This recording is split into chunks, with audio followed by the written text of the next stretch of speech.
Welcome back to What Arty Noobs for General Disturbance. You're looking at the GWE100, the Tier 10 German SPG.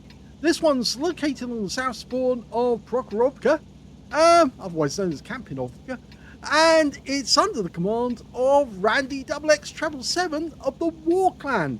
And yes, we have seen that colour scheme before. Let's go. Well, he's got 2 marks of excellence on the barrel already, still working on his third, but it does take a long time to get the third mark on an Arty like this. So, yes, we should just keep encouraging him. And he keeps sending us in these replays so we can actually get a bit of entertainment as he's doing it. Okay, it's the 21cm howitzer.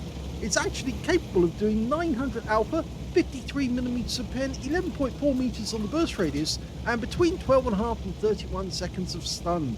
It's the Arty that never was, that might have been, if the Germans had actually gone down the production line for the E100 instead of using all of their metal on the mouse and other wasteful lines. I think a lot of players, or a lot of people now realise and are actually criticising metal that was actually used to make things like the Jagdtiger, which could have been used for E100s and would have been much better on them, because of course the E100 was partially completed and would have worked because it was quite a mobile tank, even though it was a lot of metal, 110 tons, I believe. The Jagdtiger was the heaviest tank destroyer, or heaviest vehicle that the Germans actually put into action during the war. But it had big drawbacks. And one of those big drawbacks was that it could easily be taken out if it presented its side or its rear to the enemy. And that meant it was very difficult to move, on top of which, good shot, on top of which the fact is that it was so overweight that the engine just couldn't cope with it. And in the end, I'm afraid it was a victim of its own engineering. The fact is that the Jagdtiger had to lock the gun in position using the metal, what's the word? Got the braces to actually hold the weapon in place. Otherwise, they would destroy the gun aiming mechanism because it couldn't take the stress of being moved about. Now, we've got an enemy down in the gap there, the 60 TP. He's being shot down on by one of our Centurions. Unfortunately, he went too close to the edge and he just got wiped out by Jaegeru. And we're looking at that Jaegeru right now, and he is a Unicum player. You can see that by his purple dot. So my argument is that, quite honestly, if the Germans had put all the money that they put into making the Jagdtiger and they'd actually put that into the E100, the E100s would have been more successful because they were mobile, because they could get about, and they were difficult for the enemy to kill. They weren't the huge size of a mouse. They weren't going to break bridges every time they tried to go across them. But they certainly were going to be very effective at taking down enemy tanks without being damaged in return. Okay, that 60 TP, he's a one-shot. We can put a round into him, take a gun out the game. It's probably a good idea, and in fact, I think that's what Randy wants to do. Because see, it's now got the exclamation mark, which means he's got less than 25% of his health left. Rounds out. And there's the kill. It's a splash kill. And look how far he was away from the aim point when he was killed. Yes, the blast radius is still deadly, even if it lands some distance away. Oh, that was a direct hit from one of our teammates. There is another Arty on our team. It happens to be an Object 261, and I think he just hit one of the enemy tanks. Of course, he's only got an 18cm gun, whereas we've got the 21cm.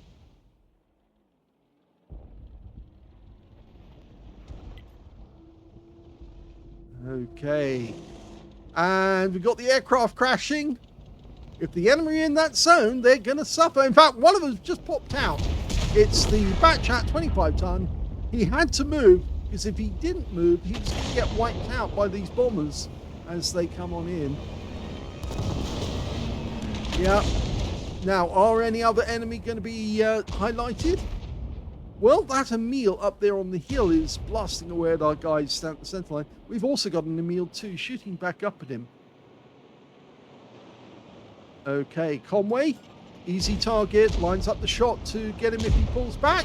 Oh, look at that! He actually stopped for a brief second, but he did pull back again into the blast area and took some damage. As far as we can make out, one enemy tank was damaged when the aircraft crashed. Not just the bat chap, but there was another one there, a medium tank, who also failed. Unfortunately, that Conway has killed one of our tanks, a T-10. Firing in. Oh, that was another direct hit! So we are doing well so far, because we've got several hits and a blind hit. Of course, Conways are really good to destroy because they don't have much armor. It's one of those tank destroyers that on their way to getting the Heshbon, they kept trying to lighten the load, so to speak, because they were carrying such a big, heavy gun. Now, he's trying to get an aim in on the E-75, but he got a bit of rescue balloon, but he's still got a direct hit right into the side of the E-75. So that's definitely going to have an effect. So what's new at the moment? Well, I've put something up on the community board to actually remind everyone that we're less than 100 videos away from 10,000 now. We're on the run up to it. And I've stated what the competition's going to, the prize is going to be. Now, the first prize in the competition will be 10,000 gold. And that's enough to buy a tank if you actually buy one through the stores page. So if you want to buy a tier 8, you could do that. But otherwise, you could use the gold for something else.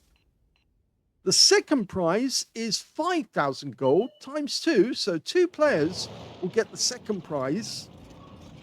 And that's enough to get a tier 6 if you wanted to.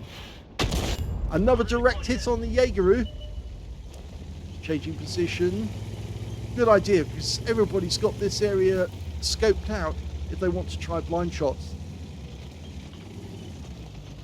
And of course, there is a third prize, and the third prize is for 10 players. So you've got much more chance of getting a third prize than a second prize. And so 10 players will get 1,000 gold. Now, I set that out deliberately so that it would be much easier for people to get one of the lesser prizes. Oh, that was the Conway being killed by the 261. So we've just wiped out an important player. That guy's a 2-shot for us. But if he does take damage, we could actually take him out 1 round. Okay, we're loaded. And, oh, we got a bit of reticule bloom. And it went over the top. Last minute thing, the reticule bloom. There's also a prize, or rather, I've actually talked to Ikaboo and asked if Wargaming wants to sponsor a prize, and he said they would be interested in doing that. He just wants to know what the conditions are for earning that prize. And in fact, actually, we said it's going to be up to Wargaming to decide which replay is the best. So they'll decide the prize, and they will also decide who actually gets the prize out of all the videos we put up. Now, the idea will be you get 2 entries, so 2 chances to win. And we have to say 2, because if we give it open to as many entries as you want, then I'm afraid we wouldn't be able to put out all of the videos. We need to put the videos out because it's the videos, because this is celebrating the fact that the channel has got 10,000 videos. These videos are going up on the channel. Some of them will actually get a commentary, some of them won't. Okay, so we will be posting approximately 20 to 30 videos a day. And of those, maybe 5 to 10 will actually have a commentary. At least we're hoping that we'll be able to put that many out. I think the maximum number of replays we were able to post on the channel was 30 in a single day, and that was towards the start of the channel. We're 2 down on the enemy at the moment, and well, we're being pegged into this corner. We don't have, or we do have somebody actually looking. We've got the convoy looking towards the cap area to check for us. So if the enemy does come off the hill, that's the Emil 2, or the object 2685 comes down the railway line and crosses over. We're not going to see them if at the moment they get crossed over, but we will be able to take action against them once they try to make a move towards the cap. So a little bit more about the competition. You're allowed 2 entries, and it has to be an ace tanker. You can't send in anything less than an ace tanker. I know that may sound a bit harsh, but it has to be an exceptional game. And being an ace tanker, seeing as they're very difficult to get, that's what we're putting as stipulating as the condition. Oh, that was accurate. Very accurate. The enemy object 261 worked out where we were, and he managed to put the round in. In fact, actually, I think he did hit us. Yep, direct hit, but not enough to kill us. Didn't penetrate the armor.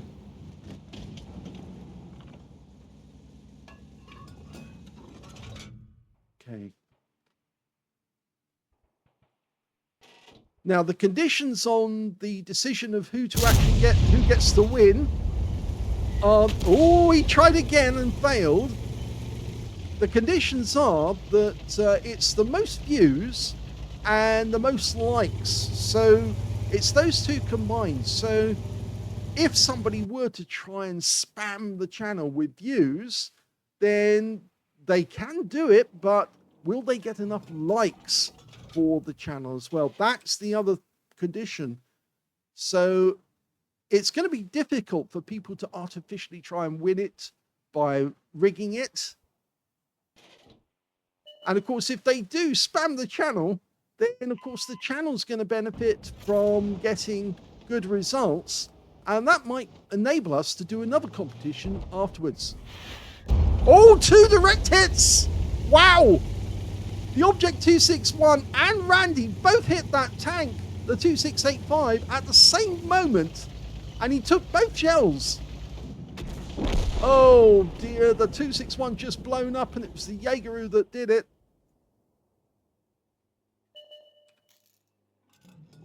And one of the enemy tanks is now crossing towards the cap area, but he didn't survive very long, and it was the Emil 2, and he was taken out by Full Metal Jacket.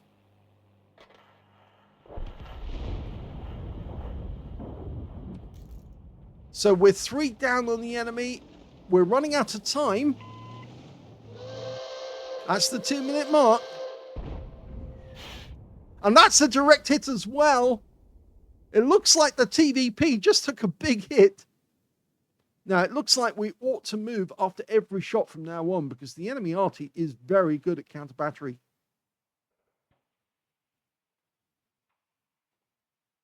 A lot of communications going on in chat.